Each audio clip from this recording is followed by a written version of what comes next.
ओम शांति। 29 नवंबर 2025 के ईश्वरीय महावाक्य। पहले सुनते हैं मुरली के मुख्य पॉइंट्स। बाबा ने कहा, यह पुरानी दुनिया अब खत्म होनी है, इसलिए इस दुनिया से तुम्हें बेहद का वैराग्य होना चाहिए। आगे चलकर तुम बहुत साक्षात्कार करेंगे। तुमको अपनी पढ़ाई का सब पता पड़ेगा। जो अभी गफलत करते हैं फिर बहुत रोएंगे।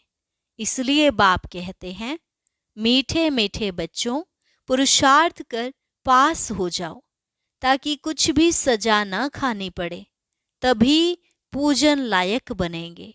फिर बाबा ने कहा, चलते फिरते काम करते भी बाप को याद करो, इसमें ही तुम्हारा कल्याण है, नहीं तो माया चमाट लगा देगी। तुम हो सच्चे सच्चे ब्राह्मण, तुम्हें भ्रमरी मिसल कीड़ों को भी आप समान ब्राह्मण बनाना है। और लास्ट में बाबा ने कहा, भारत को फिर से पावन बनाने लिए तुम्हें पवित्रता की प्रतिज्ञा करनी और करानी है। तुम खुद भी पावन बनो, औरों को भी पावन बनाओ। ये काम महाशत्रु है, इस पर विजय पाएंगे तभी तुम जगत जीत बनेंगे। और अब सुनते हैं महावाक्यों को विस्तार से। मुरली का सार। मीठे बच्चे, तुम सच्चे सच्चे राज ऋषि हो। तुम्हारा कर्तव्य है तपस्या करना। तपस्या से ही पूजन लायक बनेंगे। प्रश्न, कौन सा पुरुषार्थ सदाकाल के लिए पूजने लायक बना देता है? उत्तर, आत्मा की ज्योति जगाने व तमो प्रधान आत्मा को सतो प्रधान बनाने का पुरुषार्थ करो तो सदा काल के लिए पूजने लायक बन जाएंगे। जो अभी गफलत करते हैं वह बहुत रोते हैं। अगर पुरुषार्थ करके पास नहीं हुए, धर्मराज की सजाएं खाई, तो सजा खाने वाले पूजे नहीं जाएंगे। सजा खाने वाले का मुंह ऊंचा नहीं हो सकता। ओम शांति। रूहानी बच्चों प्रति रूहानी बाप समझा रहे हैं।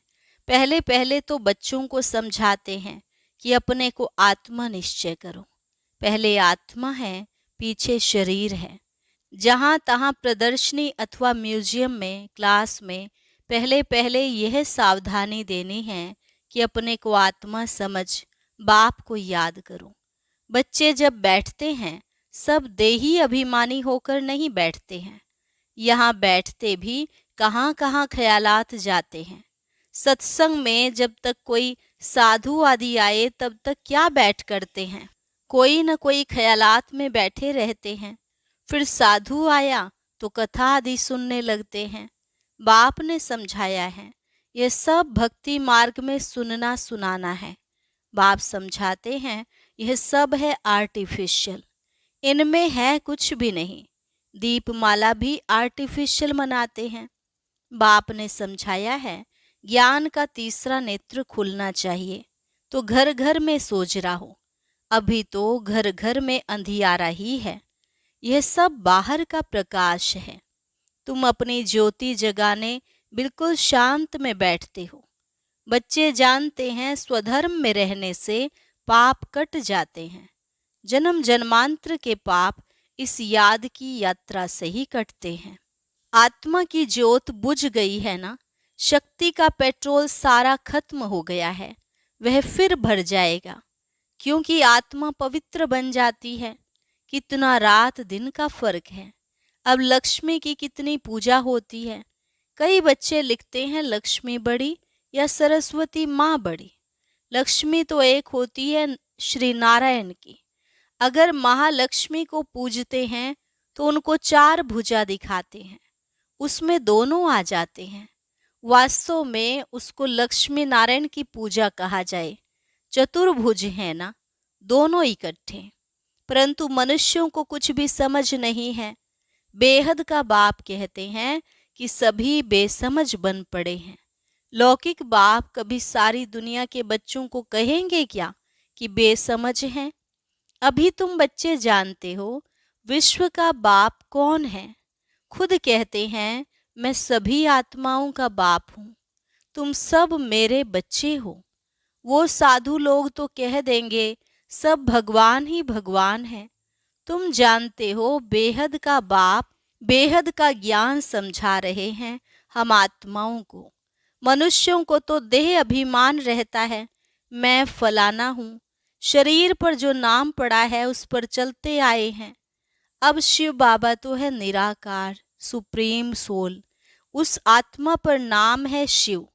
आत्मा पर नाम एक ही शिव बाबा का है, बस वह है परम आत्मा परमात्मा, उनका नाम है शिव। बाकी जो भी आत्माएं ढेर की ढेर हैं, उन सब के शरीरों के नाम पड़े हुए हैं। शिव बाबा यहाँ रहता नहीं है, वह तो परम धाम में आते हैं। शिव अवतरण भी है। अभी बाप ने तुमको समझाया है, सभी आत्माएं यहाँ आती हैं पार्ट बजाने। बाप का भी पार्ट है। बाप तो बहुत बड़ा काम यहाँ करते हैं। अवतार मानते हैं तो उनकी तो हॉलिडे और स्टैंप आदि होनी चाहिए। सब देशों में हॉलिडे होनी चाहिए, क्योंकि बाप तो सबका सदगति दाता है ना। उनका जन्मदिन और चले जाने का दिन, डेट आदि का भी पता नहीं पड़ सकता, क्योंकि यह तो न्यारा है ना। इसलिए सिर्फ शिवरात्रि कह देते हैं। यह भी तुम बच्चे जानते हो, आधा कल्प है बेहद का दिन, आधा कल्प है बेहद की रात। रात पूरी होकर फिर दिन होता है, उसके बीच में बाप आते हैं। यह तो एक्यूरेट टाइम है। मनुष्य जन्मते हैं तो म्यूनसिपालिटी में नोट करते हैं ना, फिर 6 दिन के बाद उसका नाम रखते हैं। उसको कहा जाता है नामकरण। कोई छठी कहते। भाषाएं तो बहुत है ना। लक्ष्मी की पूजा करते हैं, आतिशबाजी जलाते हैं। तुम पूछ सकते हो, जो लक्ष्मी का त्योहार आप मनाते हो, यह कब तख्त पर बैठी? तख्त पर बैठने का ही कारोनेशन मनाते हैं, उनका जन्म नहीं मनाते। लक्ष्मी का चित्र थाली में रख उनसे धन मांगते हैं, बस और कुछ नहीं। मंदिर में जाकर भल कुछ मांगेंगे, परंतु दीपमाला के दिन तो उनसे सिर्फ पैसे मांगेंगे। पैसा देती थोड़े ही है। यह जैसी जैसी भावना है। अगर कोई सच्ची भावना से पूजा करते तो अल्पकाल के लिए धन मिल सकता है। यह है ही अल्पकाल का सुख। कहाँ तो स्थायी सुख भी होगा ना। स्वर्ग का तो उन्हों को पता ही नहीं है। यहाँ स्वर्ग की भेंट में कोई खड़ा हो नहीं सकता। तुम जानते हो, आधा कल्प है ज्ञान, आधा कल्प है भक्ति, फिर होता है वैराग्य। समझाया जाता है यह पुरानी छीछी दुनिया है, इसलिए फिर नई दुनिया जरूर चाहिए। नई दुनिया वैकुंठ को कहते हैं, उसको हेवन पैराडाइज कहा जाता है। इस ड्रामा में पार्टधारी भी अविनाशी हैं। तुम बच्चों को मालूम पड़ा है कि हम आत्मा पार्ट कैसे बजाती हैं। बाबा ने समझाया है, किसको भी प्रदर्शनी आदि दिखाना है तो पहले पहले यह एम ऑब्जेक्ट समझाने हैं। सेकंड में जीवन मुक्ति कैसे मिलती है, जन्म मरण में तो जरूर आना ही है। तुम सीढ़ी पर बहुत अच्छी रीति समझा सकते हो। रावण राज्य में ही भक्ति शुरू होती है। सतयुग में भक्ति का नाम निशान नहीं होता। ज्ञान और भक्ति दोनों अलग अलग है ना। अभी तुमको इस पुरानी दुनिया से वैराग्य है। तुम जानते हो यह पुरानी दुनिया अब खत्म होनी है। बाप सदैव बच्चों के सुखदाई ही होते हैं। बच्चों के लिए ही बाप कितना माथा मारते हैं। बच्चे के लिए ही गुरुओं के पास जाते हैं, साधुओं के पास जाते हैं, कैसे भी करके बच्चा हो, क्योंकि समझते हैं बच्चा होगा तो उनको मिल्कियत देकर जाएंगे, बच्चा हो तो उनको हम वारिस बनाएं। तो बाप कभी बच्चों को दुख थोड़े ही देंगे, इम्पॉसिबल है। तुम मात पिता कहकर कितनी रड़ियां मारते रहते हैं। तो बच्चों का रूहानी बाप सबको सुख का ही रास्ता बताते हैं। सुख देने वाला एक ही बाप है। दुख हरता सुख करता एक रूहानी बाप है। यह विनाश भी सुख के लिए ही है, नहीं तो मुक्ति, जीवन मुक्ति कैसे पाएंगे। परंतु यह भी कोई समझेंगे थोड़े ही। यहाँ तो यह हैं गरीब अबलाएं जो अपने को आत्मा निश्चय कर सकती। बाकी बड़े लोगों को देह का अभिमान इतना कड़ा पक्का हो गया है, जो बात मत पूछो। बाबा बार बार समझाते हैं, तुम राज ऋषि हो। ऋषि हमेशा तपस्या करते हैं। वह तो ब्रह्म को, तत्व को याद करते हैं, या कोई काली आदि को भी याद करते होंगे। बहुत सन्यासी भी हैं जो काली की पूजा करते हैं, माँ काली कह पुकारते हैं। बाप कहते हैं इस समय सब विकारी हैं, काम चिता पर बैठ सब काले हुए हैं। माँ बाप बच्चे सब काले हैं, यह बेहद की बात है। सतयुग में काले होते नहीं, सब गोरे हैं, फिर कभी सांवरे बनते हैं। यह तुम बच्चों को बाप ने समझाया है। थोड़ा थोड़ा पतित होते होते अंत में बिल्कुल ही काले हो जाते हैं, अर्थात आत्मा तमो प्रधान हो जाती है। बाप कहते हैं रावण ने काम चिता पर चढ़ाए बिल्कुल काला बना दिया है। अब फिर तुमको ज्ञान चिता पर चढ़ाता हूँ। आत्मा को ही पवित्र बनाना होता है। अब पतित पावन बाप आकर पावन बनने की युक्ति बताते हैं। पानी क्या युक्ति बताएंगे, परंतु तुम किसको समझाओ तो कोटों में कोई ही समझकर ऊंच पद पाते हैं। अभी तुम बाप से अपना वर्षा लेने आए हो 21 जन्मों के लिए। तुम आगे चलकर बहुत साक्षात्कार करेंगे। तुमको अपनी पढ़ाई का सब पता पड़ेगा। जो अभी गफलत करते हैं फिर बहुत रोएंगे। सजाएं भी तो होती है ना, फिर पद भी भ्रष्ट हो जाता है, मुंह ऊंचा कर नहीं सकेंगे। इसलिए बाप कहते हैं मीठे मीठे बच्चों, पुरुषार्थ कर पास हो जाओ। जो कुछ भी सजा नहीं खानी पड़े तब पूजन लायक भी बनेंगे। सजा खाई फिर थोड़े ही पूजे जाएंगे। तुम बच्चों को पुरुषार्थ बहुत करना चाहिए। अपनी आत्मा की ज्योति जगानी है। अभी आत्मा तमो प्रधान बनी है, उनको ही सतो प्रधान बनाना है। आत्मा है ही बिंदी, एक सितारा है, उनका और कोई नाम रख नहीं सकते। बच्चों को समझाया है, उनका साक्षात्कार हुआ है। स्वामी विवेकानंद और रामकृष्ण परमहंस का बतलाते हैं। उसने देखा उनसे कुछ लाइट निकली, सो तो आत्मा ही निकलती है। उसने समझा वह मेरे में समा गई। अब आत्मा कोई आकर समा थोड़े ही सकती है, वह तो जाकर दूसरा शरीर लेती है। पिछाड़ी में तुम बहुत देखेंगे, नाम और रूप से न्यारी कोई चीज होती नहीं। आकाश पोलार है, उनका भी नाम है। अब यह तो बच्चे समझते हैं, कल्प कल्प स्थापना जो होती आई है वह होनी ही है। हम ब्राह्मण नंबरवार पुरुषार्थ करते रहते हैं। जो सेकंड गुजरता है उसको ड्रामा ही कहा जाता है। सारी दुनिया का चक्र फिरता रहता है।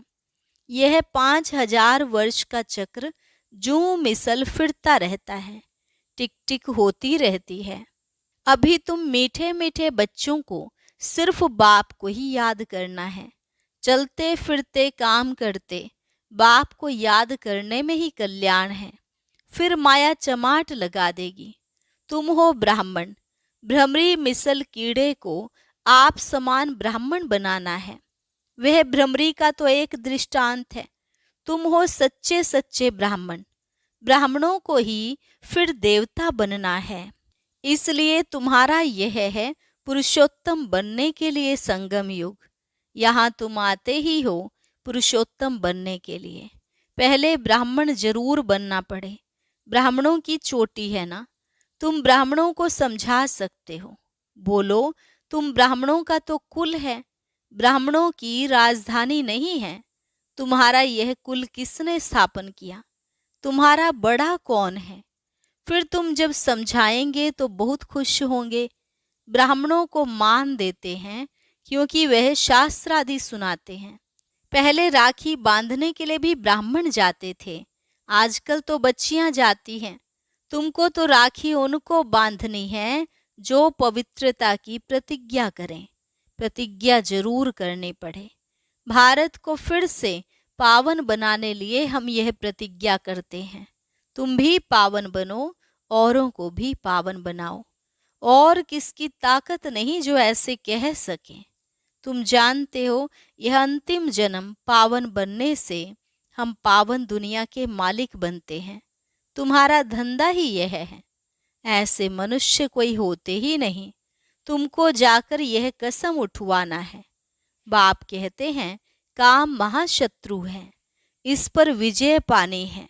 इस पर जीत पाने से ही तुम जगत जीत बनेंगे। इन लक्ष्मी नारायण ने जरूर आगे जन्म में पुरुषार्थ किया है, तब तो ऐसा बने हैं ना। अभी तुम बता सकते हो किस कर्म से इनको यह पद मिला।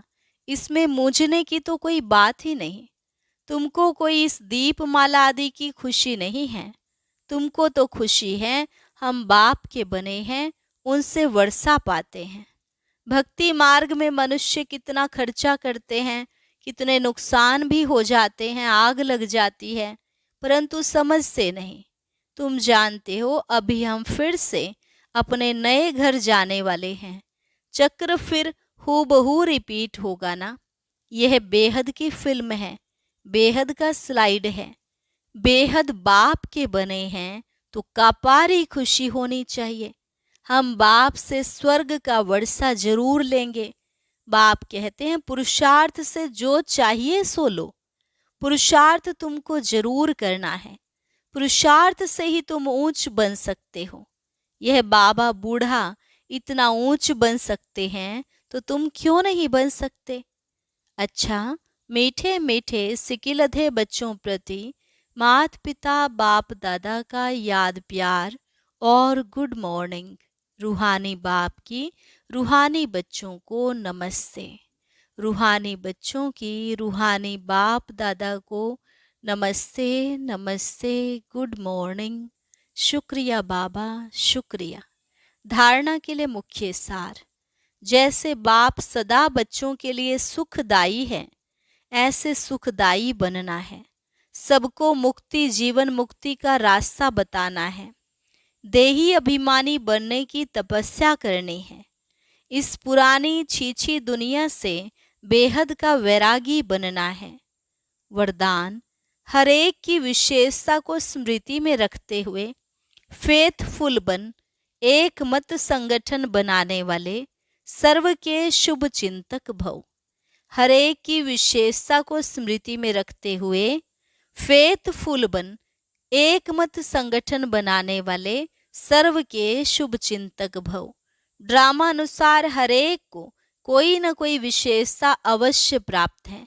उस विशेषता को कार्य में लगाओ तथा औरों की विशेषता को देखो। एक दो में फेथफुल रहो तो उनकी बातों का भाव बदल जाएगा। जब हर एक की विशेषता को देखेंगे तो अनेक होते भी एक दिखाई देंगे।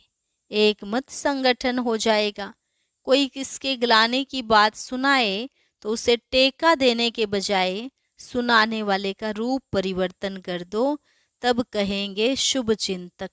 स्लोगन, श्रेष्ठ संकल्प का खजाना ही श्रेष्ठ प्रारब्ध व ब्राह्मण जीवन का आधार है। श्रेष्ठ संकल्प का खजाना ही श्रेष्ठ प्रारब्ध व ब्राह्मण जीवन का आधार है। अव्यक्त इशारा, अशरीरी व विदेही स्थिति का अभ्यास बढ़ाओ। अगर सेकंड में विदेही बनने का अभ्यास नहीं होगा तो लास्ट घड़ी भी युद्ध में ही जाएगी। और जिस बात में कमजोर होंगे, चाहे स्वभाव में, चाहे संबंध में आने में, चाहे संकल्प शक्ति में, वृत्ति में, वायुमंडल के प्रभाव में, जिस बात में कमजोर होंगे उसी रूप में जानबूझकर भी माया लास्ट पेपर लेगी।